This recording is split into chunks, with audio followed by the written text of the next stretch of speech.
안녕하세요. 포유환율연구소입니다. 이번 시간에는 앞 시간에 방송 내용이 끊긴 것, 그리고 5월 21일 새벽에 끝난 미국 증시, 그리고 증시 환경 등을 종합해 가지고 여러분과 대화를 나누고자 합니다. 우선 지난 그 밤 5월 21일 새벽이죠.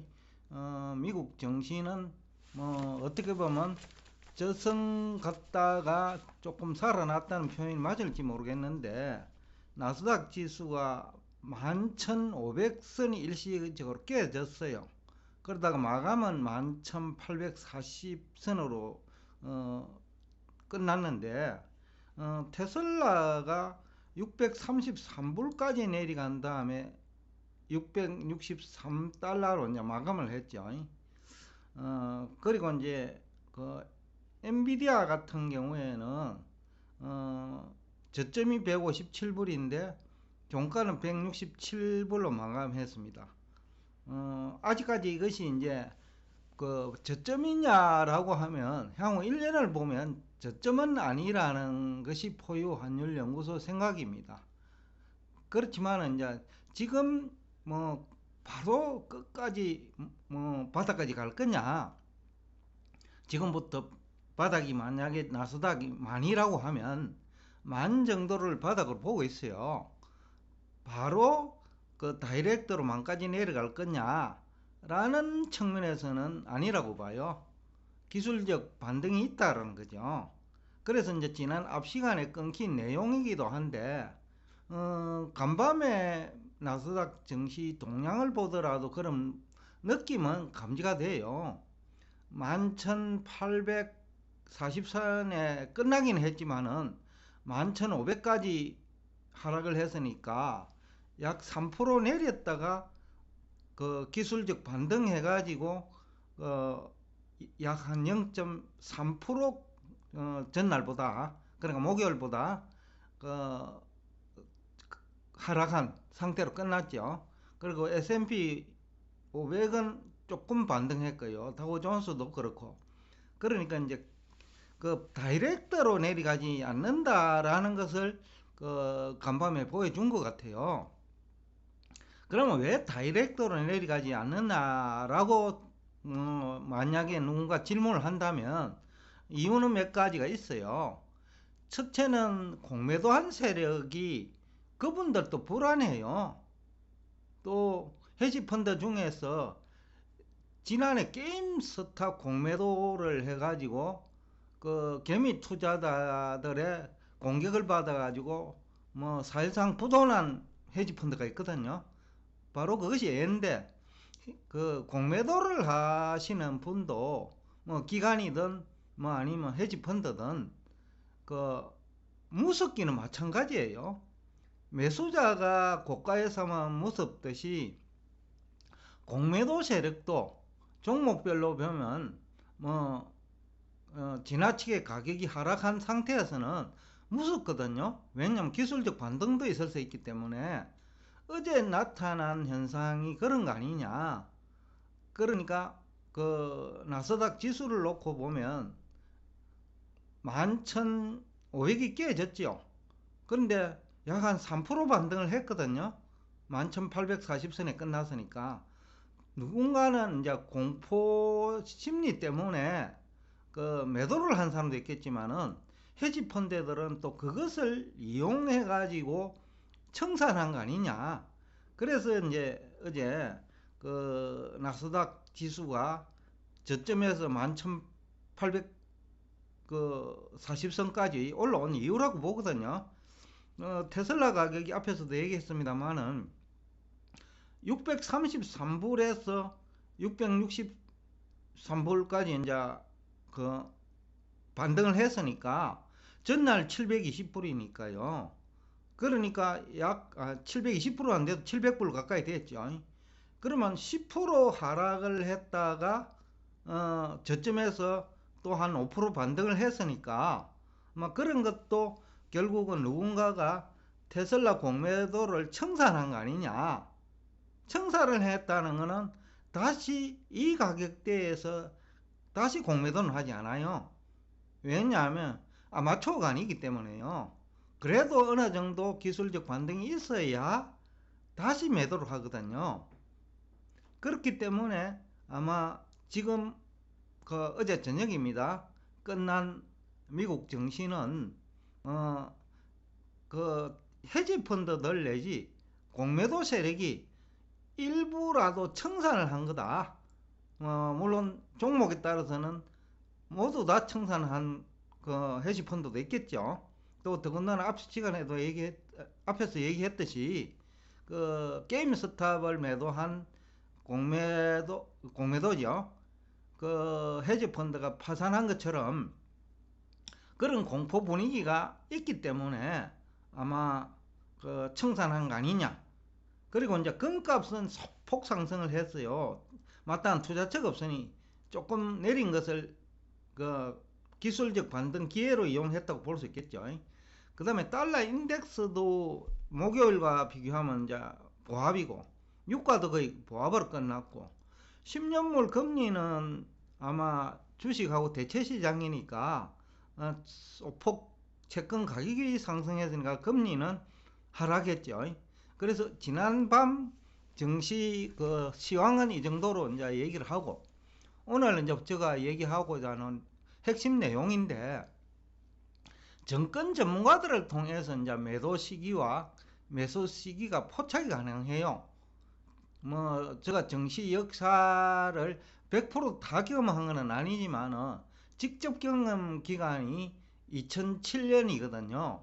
1990도 7년이기도 하고, 그때 이제 그 상황을 보면 1998년에는 어떤 얘기를 했냐 하면 97년 8월경에는 이제 정시가 살아난다고 했어요. 그해 11월이 외환위기가 발생하는 그런 월인데 약 한 3개월 전만 하더라도 정권 전문가들은 이제 주가가 살아난다, 또 실물 경제도 좋다, 그때 정부가 공격적으로 경기 부양책을 썼거든요. 그러다 보니까 이제 정권 전문가들이 이제야 바닥을 치고 주가가 살아난다고 했는데 그해 11월에 외환위기가 발생했죠. 근데 1998년이 되니까 이분들이 어떻게 얘기를 하느냐 하면요, 정권 전문가들 얘기입니다. 주가 지수가 400 정도까지 내려가니까 거기서 또 50% 내리는 200까지도 배제할 수 없다 라는 얘기를 했어요. 이제 한국 경제는 끝났다.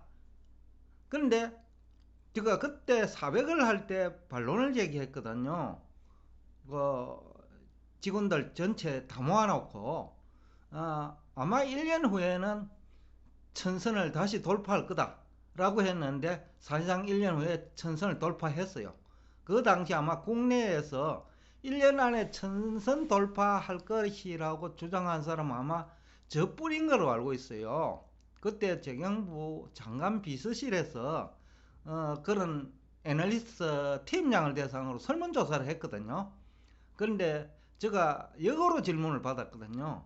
유일하게 천선을 돌파하는 사람인데 근거가 뭐냐라는 거죠. 그때 저는 근거로 환율을 제시했거든요. 왜냐하면 우리나라가 수출 주도형 산업 구조니까 환율이 1,500원 정도 올라가면, 그때 이제 900원 선에서 1,500원을 넘었고 1,600원, 700원까지 갔으니까, 그러면 삼성전자 반도체를 동일한 4달러에 아니면 1달러에 매출을 해도 이익은 100%는 이상 남는다. 그러면 외국인 투자자들이 들어올 거다. 또 삼성전자는 이익이 그렇게 많이 남으니 반도체 가격을 할인해 줄 수 있다. 그런데 다른 나라, 독일 등은 그때 이제 키몬더사라든지 이런 독일 또 일본도 반도체 회사가 있었어요. 그런 회사들은 가격을 오히려 인상을 해야 될 파이다. 그래서 삼성전자가 그 반도체 시장을 확대할 수 있는 절호의 기회다. 외국인 투자자들도 들어올 것이다. 반도체뿐이 아니죠. 그런 논리를 가지고 주가가 상승한다라는 얘기를 했거든요. 그런데 실제로 상승을 했어요. 근데 2007년에도 제가 이제 직접 경험을 할 때인데, 어, 2007년에도 어떤 얘기가 있었냐면, 4분기 정도입니다. 이구동성으로 장밋빛 전망을 했어요. 2008년에는 주가가 2500까지 갈 것이다. 지수 개념입니다. 코스피 지수가. 그런데 실제 코스피 지수는 그해 1000이 일시적으로 깨졌어요. 2009년 1월 그 주가 평균이 한 1140 정도 됐으니까요. 그러니까 이제 그때 공포 분위기는 또 1998년하고 비슷했어요. 또 과거와 다르다. 이번에는 미국이 당했다라는 거예요. 자본주의의 중심이 미국이 당했으니까 이것은 간단한 문제가 아니다.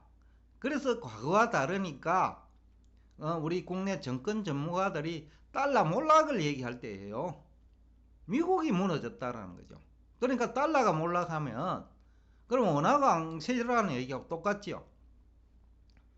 근데 원화는 약세였고 그 정권 전문가들 그 분석은 완전히 다른 거죠. 원화는 오히려 약세였고 그 무렵에 1500원까지 또 올라간 거죠. 약 한 10년 만에. 근데 미국 달러 가치는 2009년 그때가 이제 바닥이죠. 그 인덱스 기준으로 약 한 71, 2 정도 됐으니까요. 근데 이제 우리 한국경제신문 같은 데는 이제 달러 패권 시대는 끝났다. 위안화 그 패권 시대가 도래할 것이다. 라는 얘기를 했어요. 근데 오히려 그때부터 중국 경제는 한 3년간 반짝하고 그 무너지기 시작했어요. 그러니까 정권 전문가들이 공포 분위기를 조성하는 시점이 바닥이고 정권 전문가들이 이구동성으로 그 희망적인 얘기 모두 들떠가 있고 이구동성으로 지금이 때다. 지금도 늦지 않았다. 라는 얘기할 때 2021년 12월이 그거죠. 늦었지만 지금이라도 테슬라 매수하라. 지금이라도 엔비디아 매수해야 된다. 그럴 때죠. 그 다음에 NFPT도 지금 또다시 반등할 것이다. 그 다음에 그 메타버스도 4차 산업을 주도할 것이니까 매수해야 된다. 그런 얘기를 할 때였죠. 그런데 지금 5개월 만에 이제 다 비관적으로 바뀌었어요. 어느 정도 비관이 있냐 하면요. 테슬라 찬양론자. 그러니까 테슬라가 향후 2, 3년 안에 4,000달러가 갈 것이라고 불과 얼마 전에 얘기하시는 분들이 이제는 500달러까지 하락할 수 있는 거 아니냐 라는 얘기를 하기 시작했어요. 그러니까 이제 극단적인 그 주가 상승 논리를 전개하는 그런 정권 전문가들이 이제는 앞다투어 공포 분위기를 조성하는 거죠. 그래서 지난 간밤에 나스닥 지수가 그 마이너스 3%까지 하락했다가 결국 마감은 0.3% 하락으로 끝난 것이 바로 그런 것 때문 아니냐. 그러니까 공매도 세력 입장에서는 그런 기회가 그 청산하기 아주 좋거든요. 그래야 그 받아주는 사람이 그 없을 정도로 가격이 떨어져야 공포 분위기라 해야 상가격으로 청산을 할 수가 있죠. 그러니까 수익률 극대화가 가능하다는 거죠. 그래서 어제 끝난 그러니까 21일 새벽 한국 시간이죠. 끝난 나스닥 지수가 의미가 있는 거 아니냐. 아직까지 1년을 보면 분명히 바닥이 아니라고 생각합니다. 그렇지만은 어제 그 나스닥 지수 등락을 보면 아마 많은 그 공매도 세력이 청산을 했다는 생각이 들거든요. 그리고 지금 현재 아직이 바닥이 아니라는 신호는 많아요. 미국에서도 그런 얘기는 하는데 엔화가 강세가 돼야 달러당 100달러 이하로 내려가야 100엔 이하로 내려가야 그때가 진정한 바닥이라는 거죠. 그 다음에 또 뭐 나스닥 지수 가격 경험치를 보더라도 고점 대비 50%는 하락해야 된다, 최소한.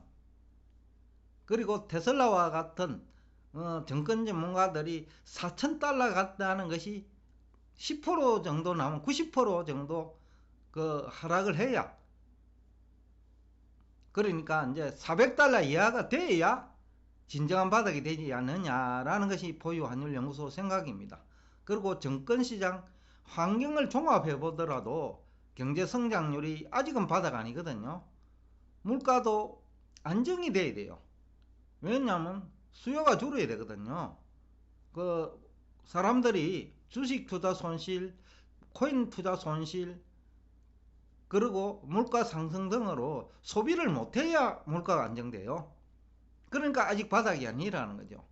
연준의 기준금리 인상으로 물가가 안정되는 것이 아니고, 그 시장 참여자, 결국 경제활동 참여자들이 주식 투자해서 손실봐가 소비 못하고, 코인 투자해가 손실봐가 소비 못하고, 물가 상승 때문에 소비 못해야 그것으로 인해서 물가가 안정될 때가 바닥이라는 거죠.